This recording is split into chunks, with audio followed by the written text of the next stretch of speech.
How's it going, Mathaholics? Today we're going to be solving equations. Now, I was in class one day, and I know we've all been in this position. The teacher's telling us something, and we're like, you know what? Why do I need to know this? I'm never going to use this in real life. Well, unfortunately, solving equations is something that we're going to need in math for however long we're doing math. And actually, sometimes we have to solve equations in real life, believe it or not, once you get older. So I just recommend we pay attention now so that it's easier now as opposed to something that we struggle with later. I'm going to try my best to make this the most clear explanation as possible. I mean, I always try to do that, but I just want us to understand this. So the instructions tell us, what does x equal? Okay, so what exactly does that even mean?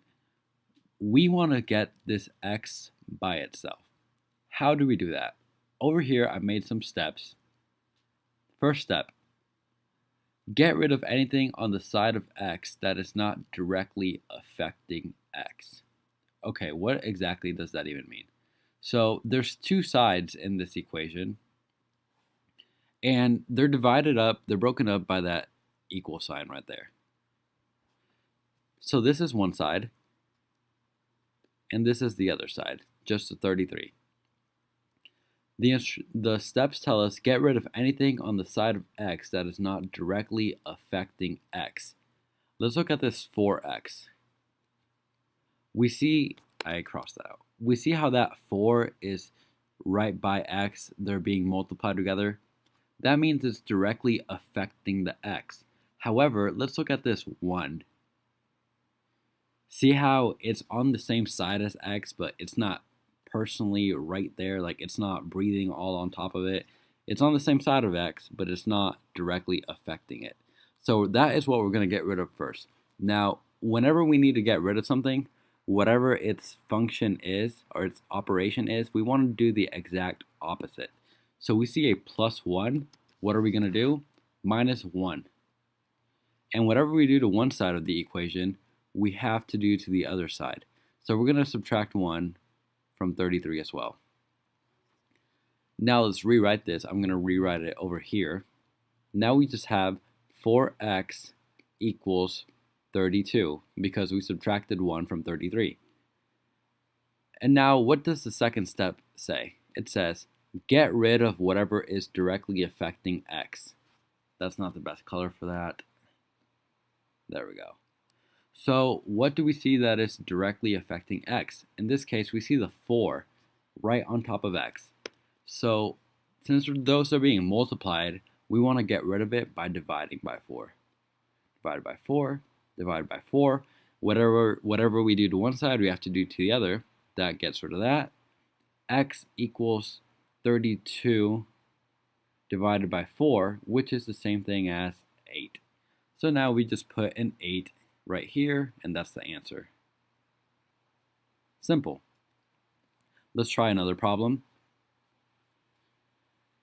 X divided by 4 equals 20. Get rid of anything on the side of x that is not directly affecting x.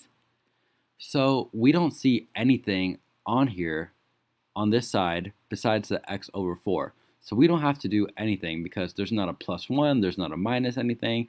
So we don't even have to worry about that. All we see that's going on here is this x is being divided by 4. So just like we said in the previous example, whatever's going on, we have to do the exact opposite. So we're going to multiply both sides by 4. And that makes these 4's go away. And now we have x equals 20 times 4.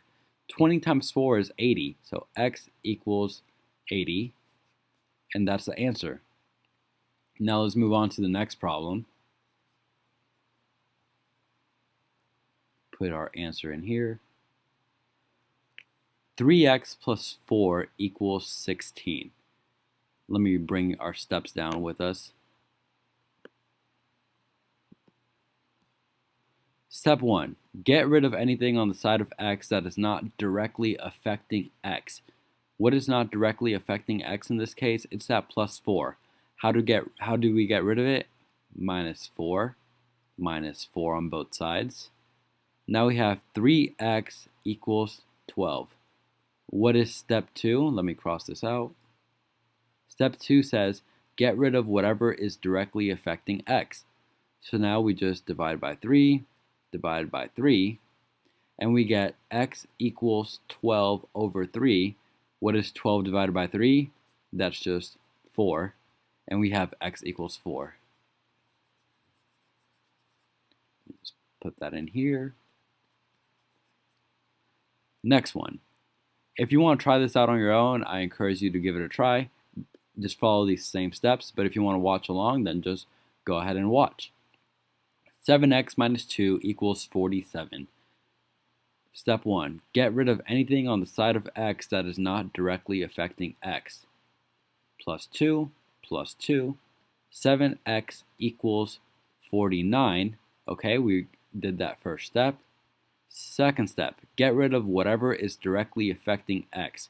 We see a 7 and an x being multiplied, so we need to divide by 7. Whatever we do on one side, we have to do to the other, divide by 7. So now we get x equals 7 because 49 divided by 7 is 7. And now the last problem. Let's give this a try. I'll bring our steps down one more time in case anyone needs to see them.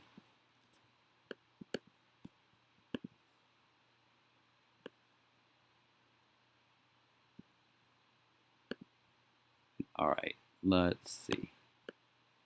Okay, so what is the first thing that we need to do? That, like it says over here, get rid of anything on the side of x that is not directly affecting x. We have an x over 2 plus 4. This shows that x is being divided by 2. So that is directly affecting x. The first thing we need to do is get rid of this plus 4 by subtracting 4. So now we have x over 2 equals 8. And now, what do we do next? Get rid of whatever is directly affecting x. X is being divided by 2. Because we don't want that, we'll multiply by 2 on both sides. And that is going to give us x equals 16. That's it. I hope this video made sense because I promise there's some more stuff with this coming along the way.